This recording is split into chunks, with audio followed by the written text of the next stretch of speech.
So can I first start by asking, the amount of streams the song has had is insane. I mean, 150 million, is that right?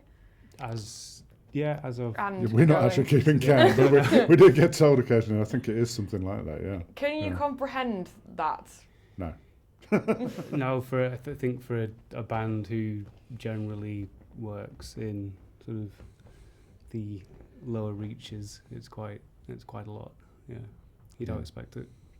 We didn't write Weightless intending or expecting this sort of reaction. I think we were kind of operating under that as a kind of adage. Somebody said that on the internet, everybody can be famous for 15 people. And I think we kind of saw ourselves a bit like that. And then this happened, and suddenly it's kind of like a very different proposition. Yeah. And also got the intention. I mean, you've helped 150 million people potentially relax, which is amazing. Yeah.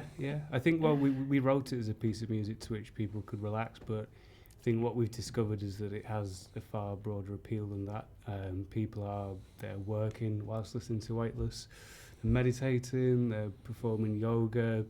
We even know people are giving birth whilst listening to Weightless. Then parents are using it to try and help the children to sleep. So it's not just a relaxing piece of music, it's a much more sort of functional piece of music as well, I think. Yeah. Do you get to hear like weird stories like that? I mean, what's the weirdest story you've heard about the song and where they've...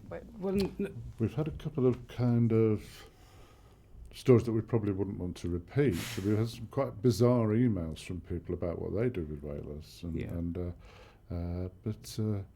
we've had some very moving emails actually from people, quite humbling kind of stuff. You know, people who've got PTSD and have found that it's something that's really helped them, and actually you feel really kind of quite you can get quite emotional about that, because it's quite a thing to know that you've had an impact on somebody's life like that, you know.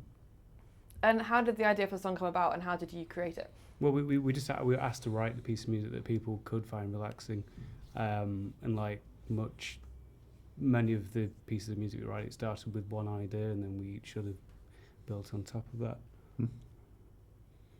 Yeah. Anything else to add? Like, tell me about being in the studio and creating and the so different like layers of it and stuff. Yeah. Okay. So when I arrived at the studio, Jamie, he had this sort of very long pad sound, this evolving sort of textural sound, and I was quite inspired by that. So he started laying down sort of Rhodes piano, sort of guitars, mainly playing sort of fifth intervals, which have this sort of open neutral character.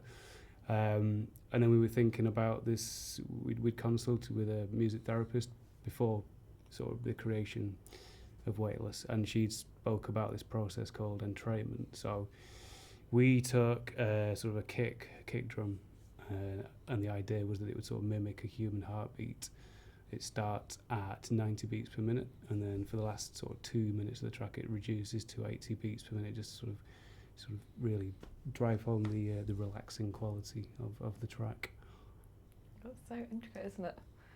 So tell me about working with a sound therapist. So was that like she approached you, or was that kind of collaboration? That was part of the commission. The commission was that we would collaborate with a sound therapist, and that they would give us kind of a technical consultation about kind of theoretical ideas behind music that's relaxing and how that works. So we kind of took her advice and we kind of boiled it down to a few key points. And when we were making the track, those were very much on our minds, and we applied those to the process of making the track. And is there potential for like any more? Are you going to do any other versions maybe? Well, we had a lot of requests for a longer version, so there was a 10-hour version created. And for example, we know people, they enjoy long haul flights now whilst listening to that, and there's now the 253 edit, which we've sort of produced as a way of people to a little bite-sized version of Weightless. People are busy, they might, before a meeting or on the tube beforehand, perhaps the little 4-minute little taster of Weightless. I think, if somebody's interested, they've read something about it, whatever, they want to hear it, but they don't want to sit through 8 minutes of something they don't know. They don't think, oh, actually, I enjoyed that, I'll go and hear the full version. But the 10-hour version's done really, really well. Actually, I'm really surprised how many people there wasn't there. I mean, I know that it had streamed something like 10 or 12 million times on YouTube last time I looked. Yeah. God, it's insane because you think about the 10-hour span of like someone's like, it could be like an entire day, couldn't it? Yeah. Like, Yeah. I suppose if people are using it to help them sleep, then I think the idea is that rather than having to constantly press play again, it's there in the background. I don't know whether anyone's managed to stay awake for the whole 10 hours though. Yeah, like 10 hours is quite a long, good, like generous sleep, really, isn't it? Yeah, it's certainly a double. Yes. I've never had that before. Yeah. How about like live versions of it? Would you? We've Oh, no, we can't do that. no. No, can you imagine? We're standing on stage, we've played it, and we look out, it's totally quiet because everybody's asleep. But how could you do that? Or giving birth? Yes, absolutely. Yeah. And yeah, what's next for you guys? I mean, you've had the success of this. Is there anything else you're working on? We're currently working on a new album and we're preparing for some live dates later this year. So that's our main sort of focus. Yeah. So you are going to do live dates then? Yes. But not probably not playing Weightless. We do play a version of. There is another version of Weightless, which is the Weightless album, and when we made Weightless, we kind of got really inspired by the whole process of it. We really enjoyed it, and we liked the music, and we kind of kept applying those ideas, and we made more tracks. That they're not like remixes or anything like that. They are separate tracks, but they've got the same kind of methodology. They've got the same kind of atmosphere and ambience to them. So they're called like literally Weightless 1 to 6. And so I suppose there are other versions, and we do play Weightless 5 live sometimes, don't we? Yeah. Weightless version 5. Yes. Great. Is there anything else you want to add? Anything else? I I think we mentioned think so. everything. You know, have we missed anything? Anything The John only Serena thing would- we've not been asked about, and whether we want to clarify this or not, is about the research and stuff into it. Yeah. I mean, but that's just to say that really we don't know much about that. We've never been party to it, so we can't really comment with any authority on it. It's just, obviously where it happened, we've seen it, but that's probably best if we. Like two separate entities, I guess. Yeah, we to be honest, we'd moved on by then. We'd done what we wanted to do, and we just we were more interested in the new versions of Weightless and things like that and stuff. But yeah, I mean, it's fascinating stuff, and it's been a real experience for us about kind of reactions. You know. Great. That's good for us. Okay. Can we Is do that right? the Do you want to do?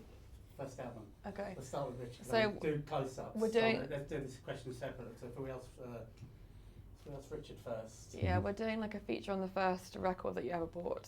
And do you remember it and what Yeah. kind of impact it had on you? I remember it very well, and I always distrust this. When people say this, the first album I ever bought was like Spirit of Eden or something like that. I think nobody was ever that cool. But actually, mine was quite good. It was the Buzzcocks, another music in a different kitchen. That is good. Yeah, I was very impressed with that. Yeah. In retrospect, I thought, gosh, I bought some dreadful ones after that, but that was probably a good start. Yeah, you start on a high and then just everything Yes, else. I worked right down quickly, you know.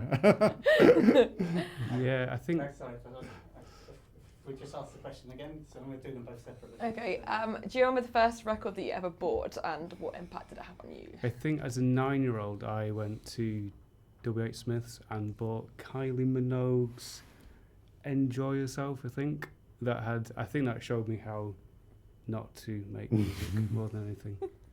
Yeah, I think I was probably I don't drawn in remember. by the visual aspect to the album cover. I'm not sure. Yeah, I don't remember. Was that a single? No, it wasn't a I single. can't remember if it was the Enjoy Yourself. album. I'm like, She certainly had an album around that time. I'm happy I can't remember, to be honest. Isn't it? It's funny what you remember, isn't it? I can remember seeing certain records. I didn't buy them, but I remember seeing them in shops and thinking like, God, that looks fantastic.